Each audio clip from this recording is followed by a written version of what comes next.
There's a challenge going around in the vinyl community for YouTubers to post their 10 recordings that they don't believe anybody else owns. So here are my 10.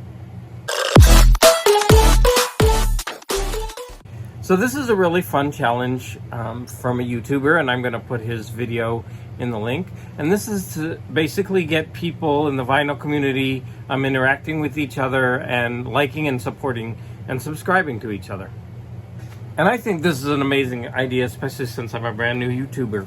So I've got 10 that I'm going to share, and the first one that I'm going to share is Andrea Marcovici's recorded live at the Plush Room from 1988. Now, I saw her live, and this probably isn't that rare, right? But mine is signed, wasn't signed to me. This one is to Damon and Marion. Stay well.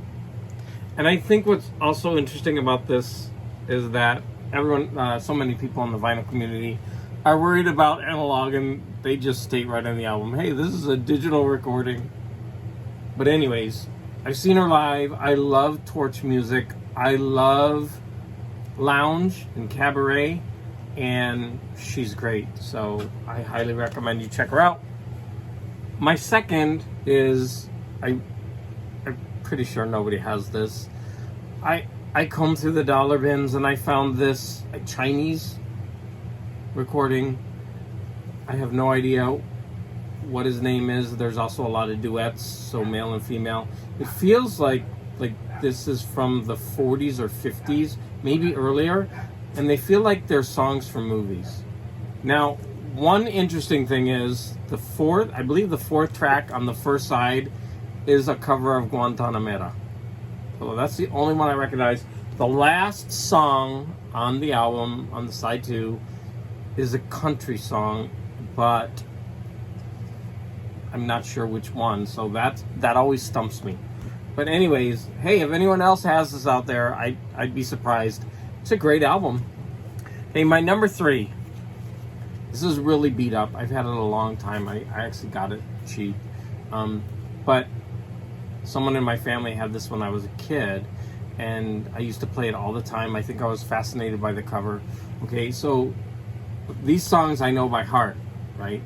And one of the reasons why I don't think a lot of people have this is because the reviews that I find say how horrible this record is. And that shocks me because I absolutely love this album. Okay, you gotta see the back. I don't know why he's headless up here, but okay. The fourth song on side 1 is Gotta Keep It Running. And if you listen to nothing else on this album, the lead singer goes into a rock and roll sermon. I've never heard anything else like this. It's a straight up sermon. You know, proselytizing to the youth why they need to be involved in rock and roll. Seriously, I've never heard anything like it. If you've heard something similar, then please let me know in the comments. This song is one of my top 10 songs ever. Like, this is a song I could probably recite all the lyrics to you. It's that great in my mind. If you listen to it and you think it's trash, it's okay. Please tell me in the comments. I heard it as a kid, and it's just stuck in my brain. It's like, hey, you need to join our cult of rock and roll. So awesome. The Gods. Gotta Keep It Running. Hey, Candy's Going Bad. Come on. You've got to listen to it.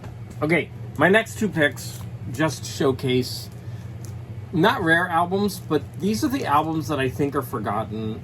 A lot of these albums are in the dollar bin, and if I can find them in mint condition with covers that are this stunning, I grab them.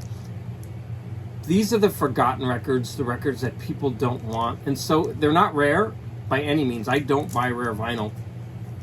I'm in this community, and I have other hobbies. And so my justification is I can be in this community and I can find cheap records, and that allows me to go, to record shows and to record stores without spending a bundle. And I find beautiful records like this. And the reason I choose these to showcase is that these are the albums that other people pass up. Right? So that was my number 4. So I'm going to take a break from vinyl, and I'm going to cheat. I have 2 that I want to show you that aren't vinyl. I know it was supposed to be 50-50. But I have a bunch of 8-track cassettes, and I buy them for, number 1, they're pristine, right? And these, again, these are forgotten pieces of art. I just think that these are gorgeous. And yes, I have an 8-track player. I pull it out, I hook it up, I listen to these. Like, look at these. They're stunning. They're stunning pieces of art. I just showcase these because they're very similar. And then this one is similar to that. But I have these kind of forgotten gems. And I think people should have them in their collection just for the artwork alone. Okay, the next one I'm going to show you is I lived in Japan in the late 90s. And I bought this box set of the film music of Akira Kurosawa. And inside the box set, it looks like this. There aren't that many CDs. There are 5 CDs. And one of the reasons I love this is just the art that is on these. And even the backs have art. It's just a stunning box set that I don't think was even released in the United States. I've never seen it anywhere, and I prowl the record stores. And then it also comes with these 2 books. So there you go, you can see the backs. So that one I think is rare and gorgeous in my opinion, but I could be wrong. I've never seen it. All right, back to my vinyl. Oh, I'm sorry. I'm not sure if I told you, but I counted this as 1. So maybe that's cheating. I don't know. Maybe I'll get disqualified. So that was number 5. This is number 6. Number 7. Okay, I'm in the process. I'm on summer vacation, and I'm on the process of going through all my vinyl and going through them. And I just have one album that, as soon as I heard about this challenge, I wanted it in this video. And of course, I can't find it, but I wanted to make the video quickly because I was excited about it. I'm gonna put pictures up. So it's by Lena Zavaroni, and the title. Sorry, this album makes me laugh. The title is Ma, He's Making Eyes at Me, and the whole idea of the album is kind of creepy, right? It's sexualizing a young girl. She's in this short, skimpy dress, and she's waving. But the title says, Ma, He's Making Eyes at Me. Like, it's just weird. And the reason that I laugh is because this isn't a funny topic at all. But how times have changed, right? Like, this was something that was okay. In one album version I don't have, she has like a lollipop, and it's just really, really strange. And this album cover, no matter when I see this, if I come across it accidentally, I just start laughing. Hopefully you'll get that in the pictures, but I just want to make it clear that the whole topic around it is not funny at all. It's just like how times have changed and how that was acceptable at one time. It's just weird. Okay. My next album is, again, another. I love to find old vinyl, especially foreign vinyl, that I don't think anybody else has. Like, again, I found this in the dollar bin, and it's from Italy, and it's in mint condition, and I just love that I can find treasures like these albums for so cheap. That was my number 7. No, that was my number 8. Okay, my number 9 is not rare at all. Okay, but I wanted to promote this band, Clatto. Now, Clatto, they put out 5 or 6 albums. Their first 4 are amazing. They were so experimental. They're psych rock.